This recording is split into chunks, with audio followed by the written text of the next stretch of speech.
दो तीन छोटे छोटे और टॉपिक। ऑप्टिकल इंस्ट्रूमेंट, पहला इसमें सिंपल माइक्रोस्कोप, इसका मैग्निफिकेशन है 1 plus D by F for distinct vision. और डिस्टिंक्ट विजन मतलब इमेज एट इंफिनिटी, और यही डी बाय एफ है for normal vision, image at, sorry उल्टा लिख दिया, इंफिनिटी। डिस्टिंक्ट विजन पे बनाओगे तो मैग्निफिकेशन सबसे ज्यादा आएगा, और ये कैपिटल डी बाय एफ, ये है सिंपल माइक्रोस्कोप। ये फोटो ऐसा था कि हम इसको ऐसे देख रहे हैं और इसकी इमेज ये है, और ये क्वेश्चन, ये फिगर है। हाँ एक मिनट, लॉजिक बहुत ही सिंपल सा है। लॉजिक सीधा ये है कि आप चीजों को जितना पास लाओगे उतना साफ देख पाओगे, लेकिन नेकेड आई से हम 25 सेंटीमीटर से ज्यादा अंदर लाते हैं तो ब्लर हो जाता है। तो नेकेड आई से 25 सेंटीमीटर से ज्यादा पास लाए तो साफ नहीं दिखेगा। तो हमने क्या किया, एक जुगाड़ लगा ली, लेंस। तो हमने एक सामने लेंस लगा लिया, अब हम ऑब्जेक्ट को ला रहे हैं। तो ऑब्जेक्ट इधर है, इमेज थोड़ा पीछे, लेकिन ऑब्जेक्ट पास लाते गए, लेकिन जो ही इमेज, क्योंकि आखिरकार हमारी आंखों पे अब ऑब्जेक्ट नहीं दिखना है, हमें इमेज दिखनी है। ऑब्जेक्ट ये है और हमें आते हुए फील यहां से होगा। ये डिस्टेंस, ये this should be more than D, अगर हमें साफ देखना है तो। इसको और आसानी से समझते हैं। मान लीजिए ये मिरर है, मिरर में हम अपना मुंह देख रहे हैं, तो हमारा मुंह साफ तब दिखेगा जब ये लेंथ 12.5 से बड़ी होगी, क्योंकि ये खुद की जो इमेज देखेगा वो इधर दिखेगी, वो 25 पे दिखेगी। मिरर पास लाओगे और पास लाओगे, ये और पास आ जाएगा, और अगर ये 25 के अंदर आ गया तो नहीं दिखेगा। तो हम किसको देख रहे हैं, ये। तो हम जिस चीज को भी देख रहे हैं उसका पोजीशन 25 से ज्यादा होना चाहिए। हम जिसको भी देख रहे हैं वो 25 सेंटीमीटर से दूर लोकेटेड होना चाहिए। तो हम जो देख रहे हैं, हम इसको नहीं देख रहे हैं, हमें तो रेज यहां से मिल रही है, तो हम चाहते हैं ये डिस्टेंस 25 से ज्यादा होना चाहिए।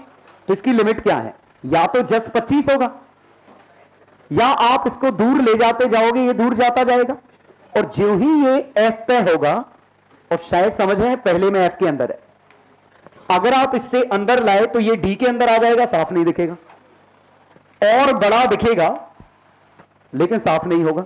आप दूर ले गए, ये और दूर गया, ये ध्यान दीजिए, सादा वाला मैग्निफिकेशन बड़ा हो रहा है लेकिन दूर भी जा रहा है, और आप इसको दूर लाते गए, जो ही आप इसको फोकस पे लाए, ये इंफिनिटी पे गया, infinitely large, infinite distance away. तो जो मैग्निफिकेशन मिला वो मैग्निफिकेशन आया डी बाय एफ, और वो हमने कैसे देखा, ये थीटा है, ये एच बाय एफ लिखा है, और नेकेड आई से हम कितना लेते, एच बाय डी। ये अल्फा होता, ये बीटा है। तो नेकेड आई से हम कितना एंगल ले पाते, एच बाय डी। अभी हम कितना ले पा रहे हैं, एच बाय एफ। आंसर कितना आया, डी बाय एफ। और यहां कितना ले पा रहे हैं, ये एक्स है, ये एच है, तो ये बीटा है, तो यहां एच बाय डी, डेफिनेशन ही उल्टी लिखी है, H by F by H by D, D by F. तो यहां भी हम लिखते, तो इससे कितना मिला, एच बाय एक्स, इससे कितना मिला नेकेड आई से, एच बाय डी। आंसर कितना आया, डी बाय एक्स। और एक्स की वैल्यू फॉर्मूले में छापोगे 1 by U, 1 by V, 1 by F, तो सिंप्लीफाई करने पे आंसर आ जाएगा 1 प्लस डी बाय एफ। ठीक है, तो मतलब बड़ा देखने की लिमिट है, मतलब इस लेंस से आप इन दो के बीच के मैग्निफिकेशन कुछ भी ले सकते हो, मतलब इससे छोटा नहीं मिलेगा, इससे बड़ा नहीं मिलेगा। ठीक है, और ऑब्वियसली ये पर्सन के डी पे डिपेंड कर रहा है। पर्सन का डी, डिस्टिंक्ट विजन जितना बड़ा होगा उसको मैग्निफिकेशन उतना बड़ा दिखेगा। समझ गए? तो पहला चीज आया सिंपल माइक्रोस्कोप, दो ऐसे फिगर थे और डेफिनेशन सिंपली नेकेड आई पे कितना एंगल है और ये कितना कर रहा है, ये न्यूमरेटर में, ये डिनोमिनेटर में, और ये आंसर है। ठीक, चलो दूसरा कंपाउंड माइक्रोस्कोप। कंपाउंड माइक्रोस्कोप को आप समझ सकते हैं डुअल मैग्निफिकेशन है। दरअसल एक मैग्निफिकेशन हम ऑब्जेक्टिव से ले लेते हैं, एक आईपीस से ले लेते हैं। एक ऑब्जेक्टिव से हम ऐसा वाला मैग्निफिकेशन ले लेते हैं। तो ये U है, ये V है, एक मैग्निफिकेशन मिल गया V बाई U, एक मैग्निफिकेशन इसने दे दिया, और मान लो ये इंफिनिटी पे बना रहा है तो इसने जो मैग्निफिकेशन दिया वो D बाय F दिया। ये आईपीस है। आईपीस कुछ और नहीं, ये पार्ट सिंपल माइक्रोस्कोप ही है। Magnifying glass, simple microscope, eyepiece या सिंपल कॉन्वेक्स लेंस, सब एक ही चीज है। तो ये आईपीस है हमारा, इसने मैग्निफिकेशन दिया D बाय F, तो इसने इसको बढ़ा दिया V बाई U, तो ये नेट मैग्निफिकेशन, और शायद समझ में आ रहा है ओवरऑल नेगेटिव। इसी में अगर ये इमेज यहां होती तो आंसर में अंतर कहां आ जाता, 1 plus D by F। Formula समझ में आया? तो मैग्निफिकेशन आया V by U D by F, V by U 1 plus D by F, और ये ऑब्वियसली इमेज एट इंफिनिटी और फाइनल इमेज एट D। अब इसके रिलेटेड न्यूमेरिकल बहुत आसान है। आपको सब कुछ डेटा दिया होगा, इस फिगर से सॉल्व करना है। मतलब न्यूमेरिकल, इसकी फोकल लेंथ दी होगी, फाइनल हमें D पता है, इसकी फोकल लेंथ पता है, तो ये मिल जाएगा। लेंथ ऑफ माइक्रोस्कोप पता है तो बचा हुआ ये मिल जाएगा, तो ये मिल जाएगा। मतलब सभी में लेंस वेंस के फॉर्मूले लगाएंगे, आंसर आ जाएगा। बेसिकली फॉर्मूले सिर्फ ये दो। और थर्ड पार्ट टेलीस्कोप। टेलीस्कोप में magnification FO by FE negative. ये है इंफिनिटी से रेज आ रही हैं, इसने इनको कहीं एक जगह फोकस किया और इसने वापस से इनको इंफिनिटी पे यहां बना दिया।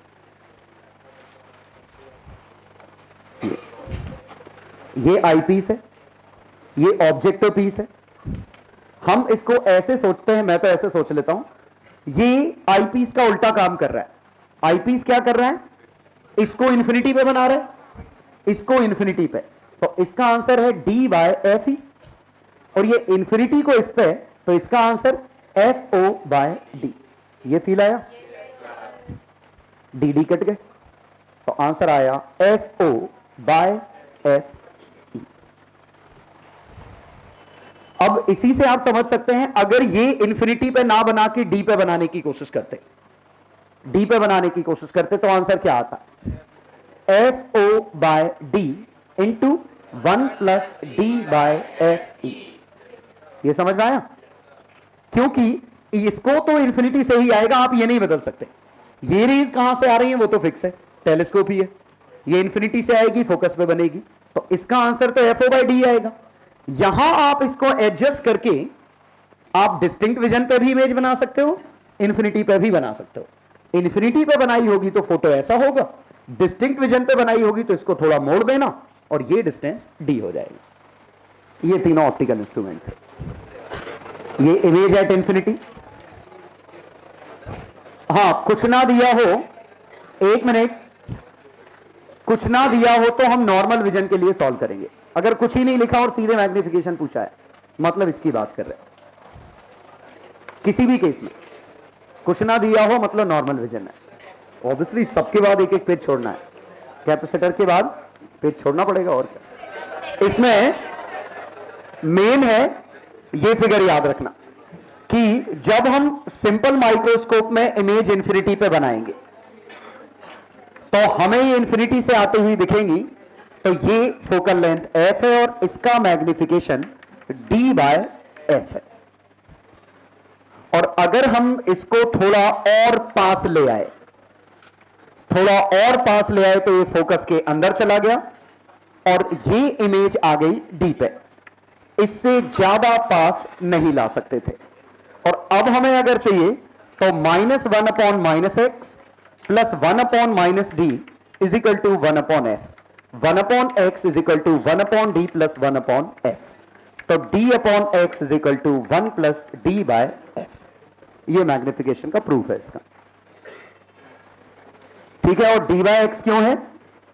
क्योंकि इसका एंगल बीटा कितना है, h/x, और डिस्टिंक्ट विजन पे रखा होता तो क्या आता है, h/d, ठीक है। और जब ये हमने एक बार याद कर लिया, अब हमें ये निकालना था, तो ये सिंपली v/u मैग्निफिकेशन दे रहा है, और उस v/u में इसने एक एक्स्ट्रा दे दिया 1 प्लस d/f, क्योंकि ये डिस्टिंक्ट विजन पे इमेज बन रही है। और अगर ये रे इधर होती, पैरेलल होते, तो d/f दिया होता, तो दोनों को मल्टीप्लाई कर दिया। टेलीस्कोप में हमने ऐसे सोचा कि एक दूसरे के उल्टे हैं, इंफिनिटी से फोकस पे बनाई, फोकस से इंफिनिटी पे, तो शायद समझ गए ये f ऑब्जेक्टिव है, ये f आईपीस है। तो इंफिनिटी से यहां से इंफिनिटी, तो ये लेंथ हो गई टेलीस्कोप की FO प्लस FE, और यहां पे इसका आ गया FO/d उल्टा, इसका d/FE काट दिया, तो आंसर आ गया E। लेकिन अगर यही डिस्टिंक्ट विजन पे बन रही होती तो ये d/FE नहीं आता, ये 1 प्लस d/FE आता, फिर ये कटते नहीं डी। तो example, if d equal to 25, focal length is equal to 6 centimetre of I piece,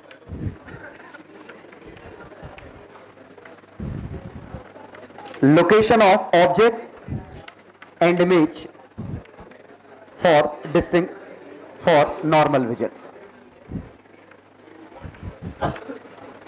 question मत छापना, फॉर डिस्टिंक्ट विजन। हाँ, तो क्या आएगा आंसर? पहले का मैग्निफिकेशन नॉर्मल विजन, तो नॉर्मल विजन का फोटो ये है, ये फोकस पे है, ये इंफिनिटी पे है, ये d/f है, तो 25/6x एक आंसर। और ऑब्जेक्ट की लोकेशन फोकल लेंथ 6 सेंटीमीटर और इमेज की इंफिनिटी। सेकंड क्वेश्चन में हमारा फिगर ये है, और ये 25 सेंटीमीटर है, ये x है, फोकल लेंथ 6 है, तो -1/-x plus 1/-25 1/6, 1/x is equal to 1/25 plus 1/6, 150/31। x की वैल्यू 150/31 और 150/350 लिखा है, ओके। हाँ, तो यहां आया 1 प्लस 25/6 x, और ये इस बार x की वैल्यू कितनी है, 150/31, और v की वैल्यू कितनी है, 25 सेंटीमीटर। इमेज है 25 पे, ऑब्जेक्ट है किसी x पे, और ऐसे करके हमने सॉल्व कर लिया, ठीक है। तो सादा वाला रे ऑप्टिक्स का क्वेश्चन था। हाँ, टेलीस्कोप माइक्रोस्कोप के क्वेश्चन देखिए कैसे होंगे। Find m theta for microscope for distinct vision if object piece की फोकल लेंथ 2.4 सेंटीमीटर, ऑब्जेक्ट का distance 3 centimetre, focal length of I piece 6 centimetre, distinct D 24 centimetre, ऐसा कुछ क्वेश्चन होता। तो इस तरीके का डेटा गिवन होगा। तो देखिए, ऑब्जेक्ट पीस हमारा छोटा है, इससे डिस्टेंस है 3 सेंटीमीटर, फोकल लेंथ है 2.4 सेंटीमीटर। तो पहले हम इसका फिगर बनाएं, तो 1/-3, 1/v, 1/2.4, 2.4 माइनस 1/3, ठीक है। तो v की वैल्यू 2.4 इंटू 3/0.6, 12।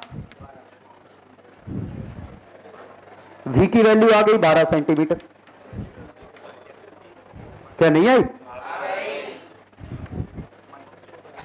तो ये हमारा फिगर आ गया, और 12 सेंटीमीटर, तो इसने हाइट को 4 गुना तो इसी ने कर दिया। अब इस 4 गुनी हाइट को हम देखने वाले हैं, और यहां से हम देख रहे हैं, और इमेज अगर हमें इन्फिनिटी पे बनानी होती, इन्फिनिटी पे, तो ये लेंथ हमें जैसे डिस्टिंक्ट की जगह नॉर्मल लिखा होता, तो ये हमारा यही क्वेश्चन सॉल्व हो जाता, ये 6 सेंटीमीटर आ जाता, और दोनों लेंस के बीच का डिस्टेंस 18 सेंटीमीटर। अब सादा वाला मैग्निफिकेशन तो इन्फिनिटी है, लेकिन हम सादे नहीं एंगुलर मैग्निफिकेशन की बात कर रहे हैं। तो इसने कितना दिया 4, इसने कितना दिया d बाय एफ, तो 4 इंटू डी कितना है 24, फोकल लेंथ कितना है 6, तो 16x, तो 16 गुना जूम मिलेगा। समझ गए?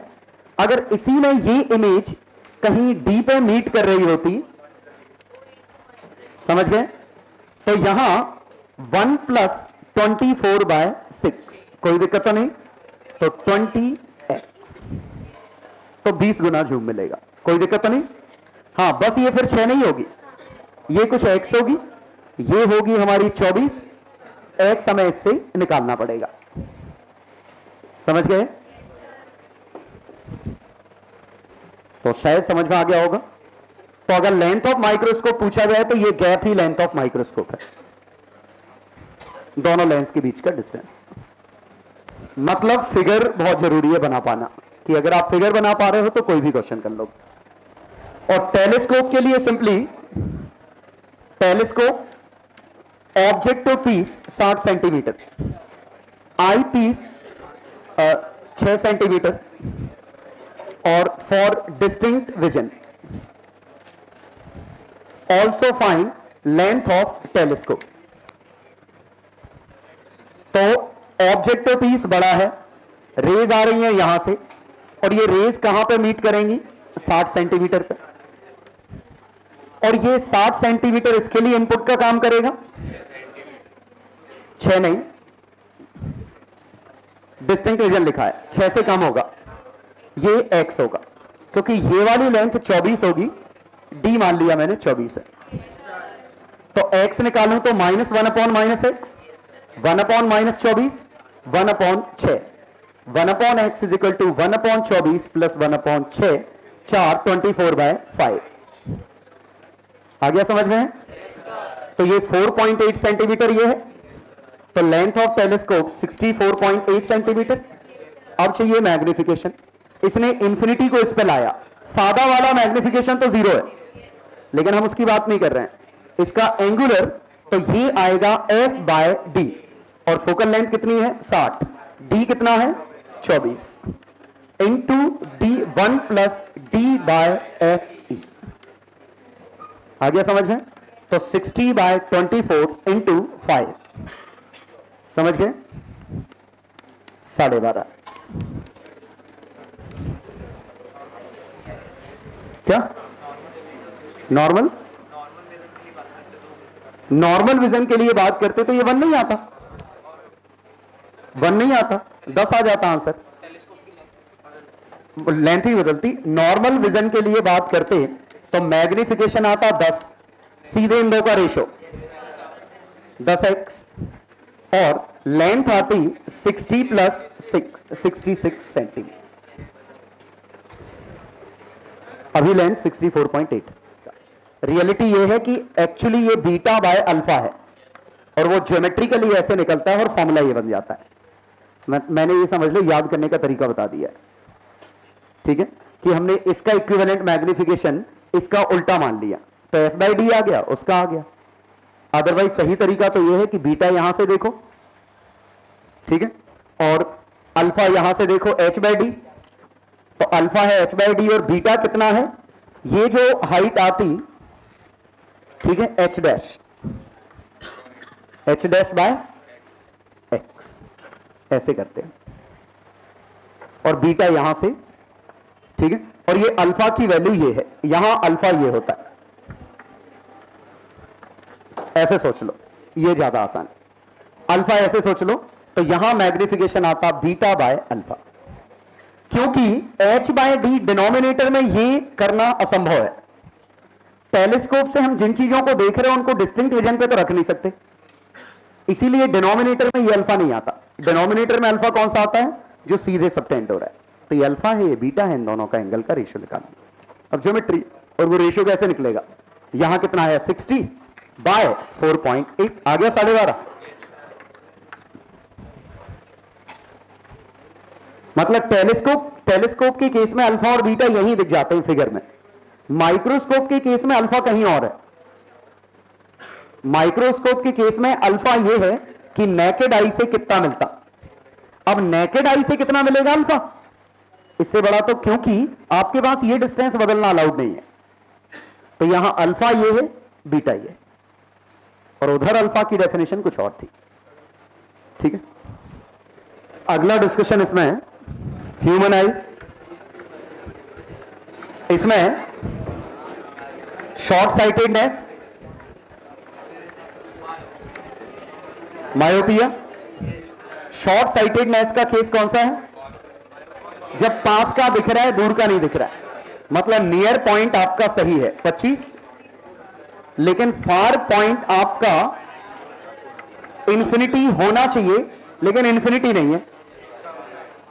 मान लीजिए कुछ है, मान लो 300 सेंटीमीटर है, आइडियल फार पॉइंट इंफिनिटी है, आइडियल नियर पॉइंट ये है, ये आइडियल नियर पॉइंट है, तो पास की नजर सही है, ये आइडियल फार पॉइंट है, तो इसे हम शॉर्ट साइटेडनेस कहते हैं।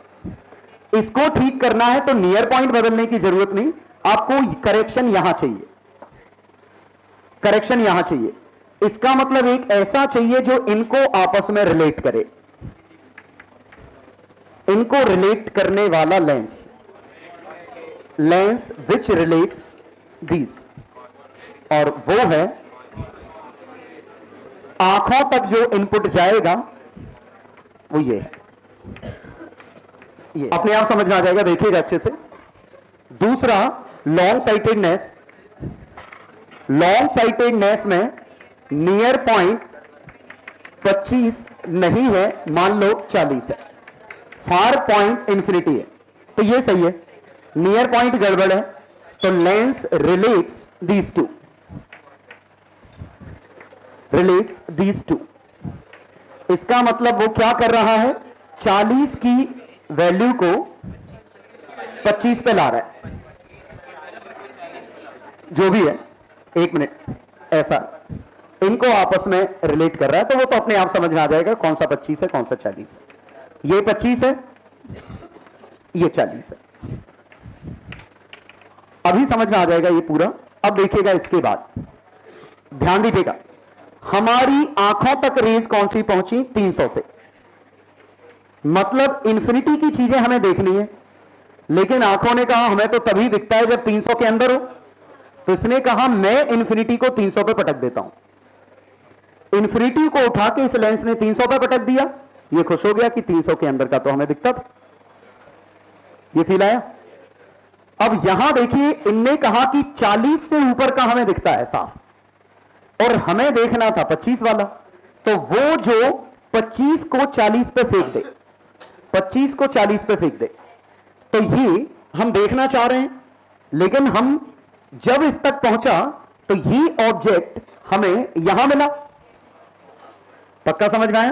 तो हम ये नहीं देख रहे हैं, हम ये वाली देख रहे हैं, और ये तो हमारी लिमिट के अंदर है, आ गया समझ में। अब यहां आंसर निकालना, तो यहां पावर कितनी आ गई, पावर 100/300 1/3 डायोप्टर, ये फील आया, इंफिनिटी और ये तो फोकल लेंथ 300 ही तो है, आया समझ। यहां फोकल लेंथ निकालनी है तो घटा के निकालते, लेकिन मैं डायरेक्ट सोच लेता हूं, ये 2.5 डायोप्टर है, ये 4 डायोप्टर है, डिफरेंस 1.5 डायोप्टर, ये फील आया। यहां इंफिनिटी पे 0 डायोप्टर था, और यहां पे 300 के इक्विवेलेंट, तो आंसर 300 के इक्विवेलेंट मतलब 1/3 डायोप्टर नेगेटिव का, या फोकल लेंथ दिख रही है 300। यहां फोकल लेंथ चाहिए, तो u की वैल्यू है 25, v की वैल्यू है 40, 1/f, तो 1/25 माइनस 1/40, 1/f, आ गया समझ में। तो f की वैल्यू 25 × 40/15, समझ गए, तो कितना बना 5, 3/200 अंडरस्टूड है, अंडरस्टूड है। 200/3 सेंटीमीटर ये फोकल लेंथ है, तो पावर कितनी आई? 3/2 डायोप्टर। यह आया समझ में क्या क्या कि हम ये पता करने की कोशिश कर रहे हैं उसको समस्या क्या है और उसका समाधान क्या है। समस्या ये है 40, उससे पूछा तुम्हें क्या करना है, बोले 25 का देखना है, तो हमने इसको यहां फेंक दिया। इसको 300 तक दिखता था, देखना है इंफिनिटी तक का है, तो हमने ऐसा लेंस लगा दिया जो इंफिनिटी को 300 पे गिरा दे, ऐसा लेंस जो 25 को 40 के पे गिरा दे। अब 1 मिनट समझिएगा। अब अगर हम 25 के अंदर आए, 25 के अंदर आए तो ये 40 के अंदर आएगा, इसको दिखेगा नहीं, तो ठीक है, देखना भी नहीं था। आम आदमी 25 के अंदर देख पाता है, ये भी 25 के अंदर ही देख पा रहा है। 25 के बियॉन्ड ले गए तो ये 40 के बियॉन्ड है। याद करिए, जिस तरफ ऑब्जेक्ट जाता है इमेज उसी तरफ जाती है। तो अगर ये हम दूर खिसकाएंगे तो ये इधर खिसकेगा, और ये तो इसकी रेंज है, बाहर तो ये देख लेता है, अंदर नहीं देख पाता, तो अंदर कौन सा आम आदमी देख पा रहा है 25 के अंदर? तो कोई दिक्कत नहीं। सिमिलरली यहां पे इंफिनिटी को यहां रखा तो इंफिनिटी के अंदर वाला इधर आया होगा, ये इंफिनिटी है, इंफिनिटी के अंदर वाला इसके अंदर आया होगा, और इसके अंदर तो ये देख सकता था। पक्का समझ गए? तो ये शॉर्ट साइटेडनेस, मायोपिया और हाइपरमेट्रोपिया में करेक्शन ये है। तो अगर आपको लेंस याद रहता है कौन सा है तो बड़ा आसान है, सीधे। ठीक है। हाँ, इसमें ग्राफ की बात करें तो 3 ग्राफ है। एक ये वाला, एक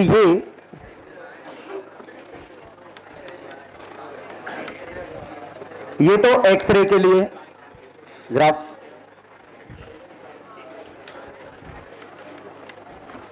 ये एक्सरे के लिए, ये काय का है? वी स्टॉपिंग और फ्रीक्वेंसी, ये इंटेंसिटी, करंट और वोल्टेज का। ठीक है। ये रूट फ्रीक्वेंसी और जेड का। तो ये अगर के अल्फा का ग्राफ है तो के बीटा का ग्राफ कैसा होगा? के अल्फा और के बीटा इधर, के अल्फा इधर, वैसे स्लाइटली ज्यादा होगा, तो ये के अल्फा और के बीटा की एनर्जी ज्यादा आएगी। याद दिलाता हूं, भूल गए होगे वैसे। चलो पहले ये, अब इसमें अगर मैंने ग्राफ ऐसे बना रखे हैं, जैसे एक का इस तरीके से, एक का इस तरीके से, ये frequency F1, intensity I1, F2, I2, तो कौन सी फ्रीक्वेंसी आई है? F2 is greater than F1, I2 is greater than I1। जिसकी इंटेंसिटी, जिसका करंट ज्यादा उसकी इंटेंसिटी ज्यादा, जिसकी फ्रीक्वेंसी ज्यादा उसका स्टॉपिंग पोटेंशियल ज्यादा, फॉर सेम वर्क फंक्शन। यहां पे ये वर्क फंक्शन φ1 का ग्राफ है, एक और वर्क फंक्शन φ2 का ग्राफ ये है। कौन सा वर्क फंक्शन ज्यादा है, φ1 या φ2? φ2, क्योंकि EV stopping is equal to HF minus φ1, तो V stopping H by E, F minus φ1 by E। ये स्लोप है, ये तो कांस्टेंट है, तो दोनों पैरेलल है, और जिसका वर्क फंक्शन ज्यादा उसका इंटरसेप्ट ज्यादा, तो ये φ2 इज मोर देन φ1। क्लियर? और यहां हमने वंस अगेन EV स्टॉपिंग फिर यही लगाया, तो जिसकी फ्रीक्वेंसी ज्यादा उसका ये, और current is directly proportional to intensity. एक ये लगाया, और V stopping is equal to HF minus φ। तीसरा, 4 ग्राफ थे, तीसरा ग्राफ ये, और चौथा ग्राफ दरअसल एक्सरेज में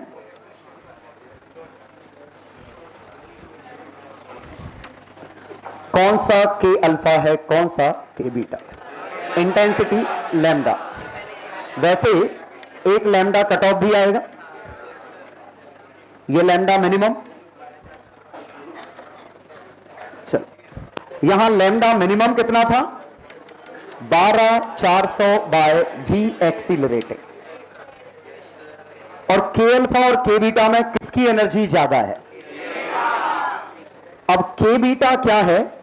के बीटा और के अल्फा क्या है? के अल्फा 2 से 1, के बीटा 3 से 1, तो एनर्जी ऑफ के बीटा या lambda of K beta is equal to 12400 by 13.6 z minus 1 का whole square 1/1 square minus 1/3 square, ये के बीटा है। और के अल्फा में 1/1 स्क्वायर माइनस 1/2 स्क्वायर था। और लैम्डा कट ऑफ ही लैम्डा मिनिमम है। ये मटेरियल पे डिपेंड नहीं कर रहा है, ये एक्सीलरेटिंग पे डिपेंड कर रहा है। ये एक्सीलरेटिंग पे डिपेंड नहीं कर रहा है, मटेरियल पे डिपेंड कर रहा है, ठीक है। और लैम्डा के अल्फा 12400 बाय 13.6 z माइनस 1 का whole square 1/1 square minus 1/2 square. और यहां से अंडर रूट फ्रीक्वेंसी, तो ये हमने ऐसे निकाला hc by lambda is equal to 1/लैम्डा का फॉर्मूला क्या है, Rydberg constant into Z square, लेकिन z माइनस बी, समझ में आया, 1/n1 square minus 1/n2 square. H C का मल्टीप्लाई डिवाइड कर दूं, एच सी और h नीचे ले जाऊं तो c by lambda H C R H C Z minus B का whole square 1/n1 square minus 1/n2 square. ये फ्रीक्वेंसी है, h से h काट दूं, frequency is equal to under root R C Z minus B लिख सकता हूं। Even ये सब अंडर रूट आर सी के अंदर भेज देता हूं, n1 square minus n2 square into Z minus B. इसे a लिख लूं,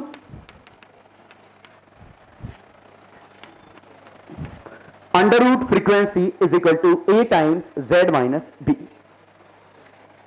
तो कैसे लिखा पहले समझिए, 1/लैम्डा का formula Rydberg constant z minus 1 का होल स्क्वायर, ये फॉर्मूला होता है, ये तो पता है। मैंने c का मल्टीप्लाई डिवाइड कर दिया, c का इधर मल्टीप्लाई किया तो c बाय लैम्डा, h भूल जाओ, तो ये फ्रीक्वेंसी हो गई, ये आरसी हो गया। अंडर रूट लिया फ्रीक्वेंसी का सो दैट इसमें लीनियर बन जाए, तो z माइनस बी और ये बना। b स्क्रीनिंग कांस्टेंट है, किसका ज्यादा होता है, के लाइन या एल लाइन, स्क्रीनिंग कांस्टेंट के लाइन। दो ऑप्शन थे, गलत ही बताओगे।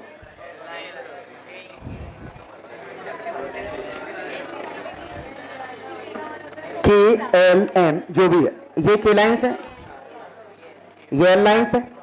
यहां से यहां कम स्क्रीनिंग मिलेगी, यहां स्क्रीनिंग ज्यादा मिलेगी, ज्यादा इलेक्ट्रॉन्स मिलेंगे, तो यहां स्क्रीनिंग कांस्टेंट ज्यादा है, तो बी की वैल्यू एल लाइन के लिए ज्यादा होगी।